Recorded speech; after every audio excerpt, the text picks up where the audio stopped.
శుభోదయం అందరికీ. నా పేరు ప్రణవి. నేను 6వ తరగతి చదువుతున్నాను. ఈ రోజు నేను గణతంత్ర దినోత్సవం గురించి తెలియజేయడానికి వచ్చాను. మనము ఎన్నో దినోత్సవాలు, స్వతంత్ర దినోత్సవం, గాంధీ జయంతి లాంటి మరి ఎన్నో దినోత్సవాలు జరుపుకుంటాం. కానీ ఈ గణతంత్ర దినోత్సవం ఎందుకు జరుపుకుంటాం అది నేను ఇప్పుడు మీకు తెలియజేయను.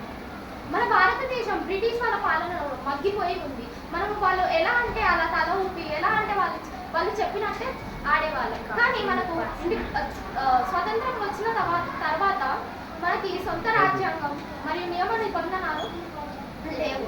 అందరికీ ఆలోచన వచ్చింది, మన అధ్యక్షుడు ఎవరు, మనము ఎవరు చెప్తే వినాలి, మనం ఎలా స్వేచ్ఛగా ఉంటాము అనే ఆలోచన అందరిలో వచ్చింది.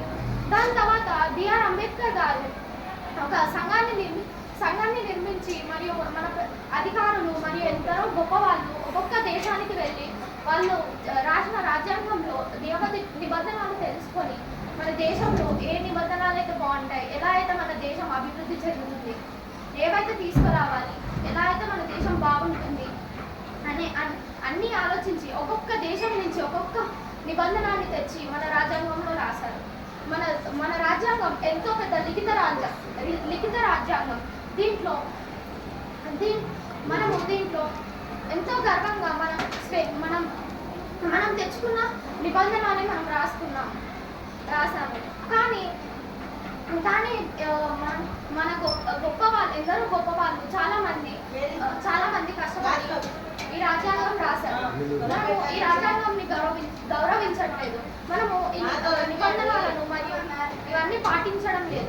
మరి వాళ్ళు ఇంత కష్టపడి రాసడం లేదు. మనము అవన్నీ పాటించి మనము మన దేశానికి గొప్ప పేరు తీసుకురావాలి మరియు మన దేశాన్ని అభివృద్ధి చెందేలాగా చేయాలి.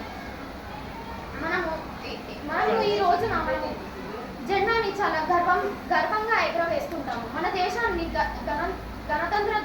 గణతంత్ర దేశం అని కూడా అంటారు. ఎందుకంటే మనకి ఈ రోజున గణతంత్రం వచ్చింది కాబట్టి గణతంత్ర దేశం అని కూడా అంటారు. మరియు